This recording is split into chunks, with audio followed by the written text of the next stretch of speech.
اور یہاں پہ آپ کو عام خبر سے آگاہ کرتے چلیں، یحییٰ آفریدی کے نام پر اتفاق ہو چکا ہے اور احسن اقبال نے اس کا دعویٰ کیا اور کہا کہ چیف جسٹس کے لیے یحییٰ آفریدی کو نامزد کر دیا گیا ہے۔ کمیٹی کی جانب سے اہم خبر سامنے آئی کہ پاکستان کے آئندہ چیف جسٹس یحییٰ آفریدی ہوں گے۔ کمیٹی نے 8-1 سے اس کا فیصلہ کیا اور اب یہ عام خبر سامنے آئی ہے کہ جسٹس یحییٰ آفریدی پاکستان کے نئے چیف جسٹس ہوں گے۔ اس حوالے سے کیا تفصیلات ہیں جانتے ہیں، ہمارے ساتھ موجود ہیں صحافی عرفان حیدر۔ جی عرفان، بتائیے گا اس حوالے سے مزید کیا اپڈیٹ سامنے آئی ہیں؟ فرحان، یہ کوئی غیر متوقع فیصلہ نہیں تھا۔ توقع یہ کی جا رہی تھی کہ چونکہ سینئر 3 جو نام دیے گئے تھے ان میں سے جسٹس یحییٰ آفریدی 3rd نمبر پہ گو کے تھے، لیکن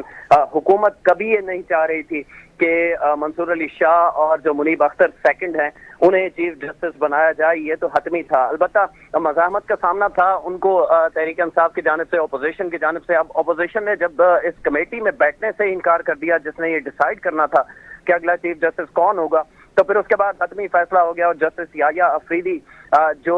59 سال جن کی عمر ہے، اس سے قبل وہ پشاور ہائی کورٹ کے جج رہ چکے ہیں اور ایچسن کالج لاہور سے انہوں نے پڑھا ہے۔ پھر اس کے بعد وہ برطانیہ میں لا کے حوالے سے پڑھنے گئے اور وہاں سے انہوں نے قانون کی ڈگری حاصل کی، تو ایک لمبا تجربہ رکھتے ہیں جسٹس یحییٰ آفریدی جو اب ممکنہ طور پر چیف جسٹس آف پاکستان ہوں گے۔ ان کے حوالے سے پہلے سے یہ موجود تھی، خبریں موجود تھی، حکومتی ذرائع ہمیں بتا رہے تھے کہ جسٹس یحییٰ آفریدی پر ہی اتفاق کیا جائے گا۔ اچھا،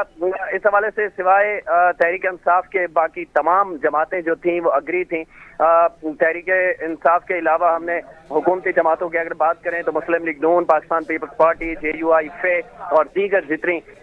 چھوٹی اتحادی جماعتیں ہیں انہیں بھی کوئی اعتراض نہیں تھا جسٹس یحییٰ آفریدی کے نام پر۔ تو یہ اب فیصلہ ہو چکا ہے اور اس کی اب چونکہ وفاقی وزیر احسن اقبال صاحب نے بھی تصدیق کر دی ہے تو اب اس میں کوئی دو رائے نہیں ہے۔ البتہ یہ امکان موجود تھا کہ اگر جسٹس یحییٰ آفریدی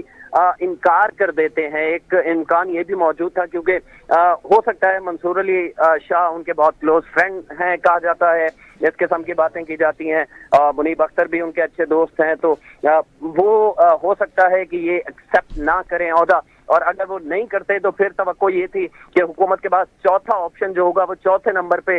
جسٹس امین الدین صاحب جو ہیں ان کا نام پھر دیے جانے کا، کمیٹی کو دوبارہ ظاہر نام بھیجنا پڑتا۔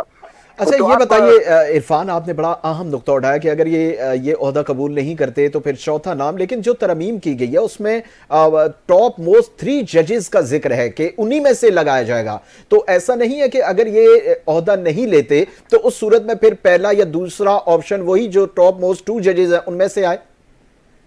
اچھا، اس میں فرحان تھوڑی سی کنفیوژن ہے۔ وہ کنفیوژن یہ ہے کہ 3 نام ضرور ہیں لیکن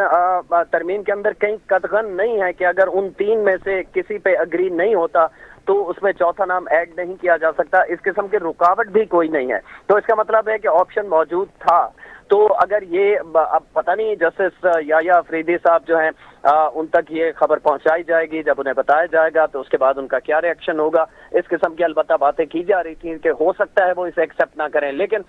جو ہماری انڈرسٹینڈنگ ہے، جو ہماری انفارمیشن ہے، تو اس کے مطابق جسٹس یحییٰ آفریدی صاحب جو تھے وہ ذہنی طور پہ بھی تیار تھے ظاہر ہے، اور جو جس قسم کے ماضی میں ہم نے سپریم کورٹ سے فیصلے دیکھے ہیں، منصور علی شاہ ابھی ماضی قریب کی ہم بات کریں تو ممکنہ طور پر سب سے سینئر تھے، لیکن جو مخصوص نشستوں کا فیصلہ تھا جس پہ حکومت نے کافی تنقید بھی کی، اور اس کے بعد حکومت نے یہ فیصلہ کیا کہ اس پروسیس میں جو سینئر موسٹ کو ہی چیف جسٹس لگایا جاتا تھا، اس پروسیس کو تبدیل کرنے کی ضرورت پیش آئی۔ اس کی وجہ یہ تھی کہ حکومت کا یہ موقف تھا کہ یہ آئین کو ری رائٹ کیا گیا ہے، یہ آئینی فیصلہ نہیں ہے مخصوص نشستوں کا۔ سنی اتحاد کونسل نشستیں مانگنے گئی تھیں، آپ نے تحریک انصاف کو دے دیا، بڑے اعتراضات بھی آئے، ایون کہ ان 8 ججز نے جنہوں نے یہ اکثریتی فیصلہ دیا ان کے خلاف 2 اپنے ججز انہوں نے شدید اختلاف کیا اور الیکشن کمیشن کو باقاعدہ اپنے اختلافی نوٹ میں کہا کہ آپ اس فیصلے سپریم کورٹ کے فیصلے پر عمل درآمد تک نہ کریں۔ تو اس حد تک یہ جو ڈیوائیڈ ہو چکا تھا سپریم کورٹ کے ججز نظر آتے تھے۔ اب ہو سکتا ہے کہ